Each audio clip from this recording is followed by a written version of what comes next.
Bienvenue dans mon univers, bienvenue dans le monde de Fred. Il fait chaud, vraiment trop chaud. Et si on prenait un vélo et qu'on partait en balade? Mais avant tout, générique.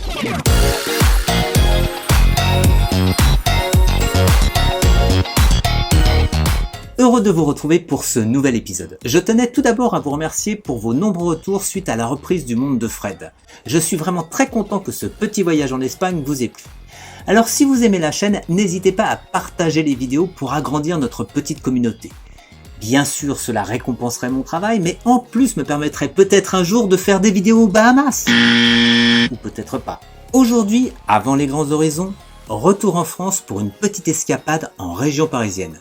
Mais je ne vous en dirai pas plus, et comme le disait Thierry Ardisson en son temps, Magnéto, Serge! Cette semaine, je vous emmène avec moi pour une petite balade à vélo. Alors j'espère que vous êtes bien reposés, car nous allons pas mal pédaler. Vous êtes prêts?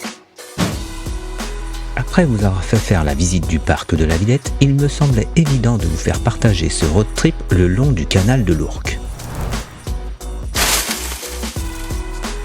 Même si l'idée de se promener dans le 93 pourra paraître à certains saugrenus, j'espère que ce petit voyage en ma compagnie vous fera réviser votre jugement. Le canal de l'Ourcq est un canal du bassin parisien. Sa construction débute en 1802 et s'achève en 1825. Il fait l'objet par la suite de plusieurs remaniements, notamment l'ajout de 5 écluses. À l'origine, le canal a pour premier objectif d'alimenter Paris en eau potable. Aujourd'hui, son utilisation est réservée à la voirie.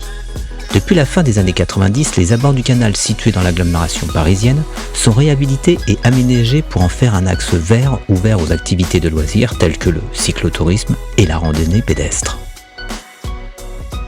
Depuis 3 décennies, le canal de l'Ourcq s'est constitué un patrimoine d'art urbain qui fait référence et qui est devenu un lieu de pèlerinage incontournable pour tout amateur de street art. Que vous regardiez à droite ou à gauche, vous trouverez forcément quelque chose à découvrir.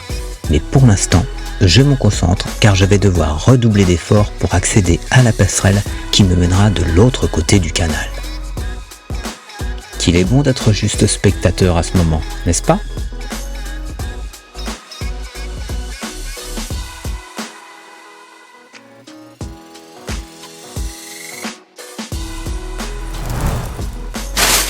J'aime à pédaler ici.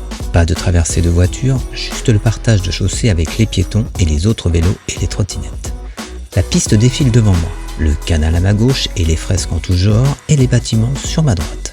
Le vent glisse sur mon visage, ce qui est parfait avec cette chaleur qui inonde l'endroit. Et à nouveau des graffitis et des fresques faisant de ce voyage une véritable visite de musée à ciel ouvert. Ce mélange d'activités sportives et de découvertes artistiques progressivement me fait tourner la tête. Mes pieds ne cessent de battre le rythme et mes yeux tentent d'emmagasiner le plus d'informations possible. Je reprends enfin mon souffle, le paysage se fait soudain moins urbain et la nature reprend progressivement le dessus. Tout d'un coup, c'est un peu comme si la campagne s'invitait dans la région parisienne. Tout est plus calme, tout est plus serein.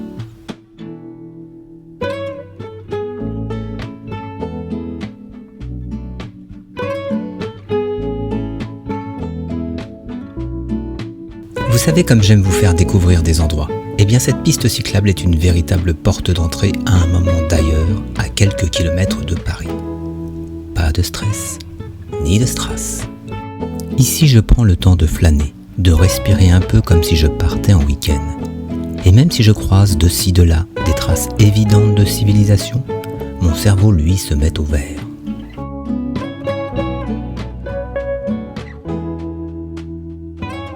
La végétation s'intensifie pour arriver enfin au parc forestier de la Poudrerie.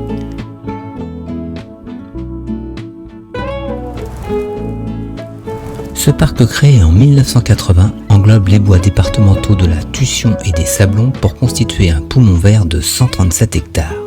Situé sur les communes de Sevran, Livry-Gargan, Villepinte et Beaujour, il conserve encore quelques vestiges de la Poudrerie nationale créée en 1867.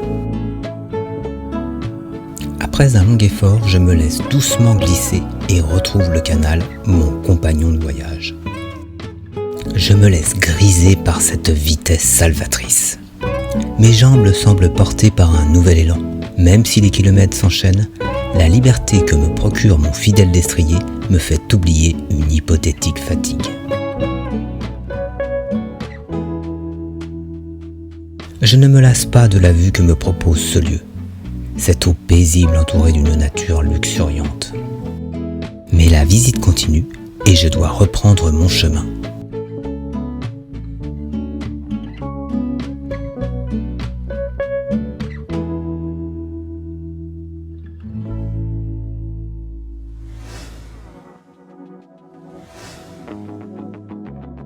Cela fait maintenant 13 km que j'ai quitté la passerelle Pierre-Simon-Girard de Bobigny et me voici à nouveau de l'autre côté du canal.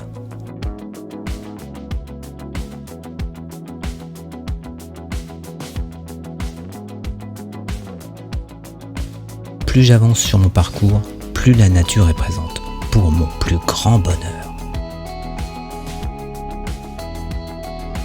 J'enchaîne à nouveau les kilomètres, me faisant violence pour continuer à profiter de ce cadre.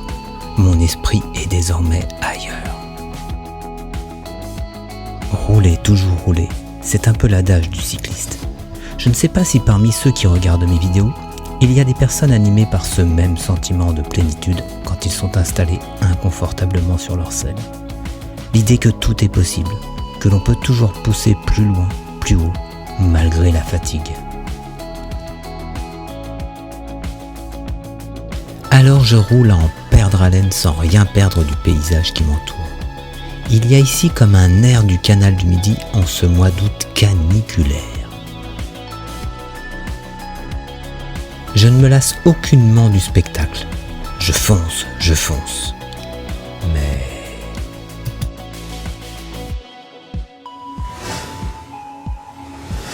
L'heure du retour a sonné et je vais devoir puiser dans mes dernières forces pour faire le chemin à l'envers. Profiter d'un endroit se mérite, et la visite en vaut l'effort. Je sais que certains d'entre vous doivent penser que je suis fou de faire 50 km pour me rendre sur un morceau de nature à l'autre bout du département.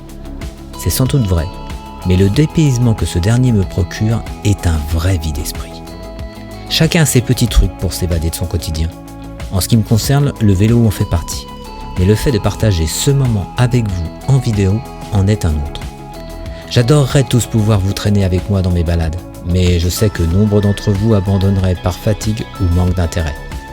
Alors qu'ainsi résumé, je sais pouvoir tous vous unir à ma cause.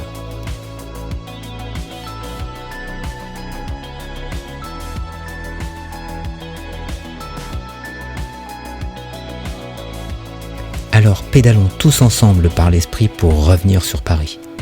Merci de me donner autant d'amour chaque dimanche, cela remplit mon cœur de 1001 papillons et le courage de continuer cette aventure folle qu'est le monde de Fred.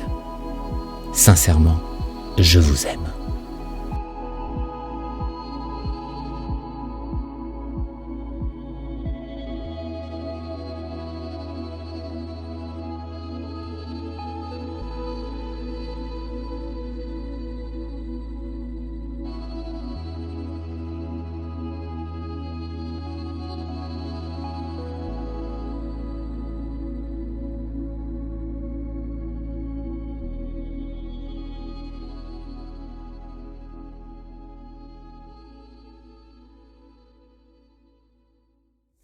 J'espère que vous n'êtes pas trop fatigué après cette longue balade.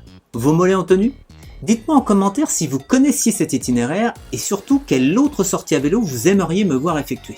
Pour tous ceux qui ne seraient pas encore abonnés à la chaîne, qui n'auraient pas activé la cloche de notification et surtout qui me détestent au point de ne pas mettre un pouce en l'air, eh bien je ne sais plus quoi faire. Alors comment pourrais-je finir cette vidéo ? Une idée ? Je sais pas, par exemple, un « je prends congé de vous » et puis après « à la semaine prochaine pour toute autre chose », puis un genre « prenez soin de vous » et un truc un peu punchy genre « bye bye ».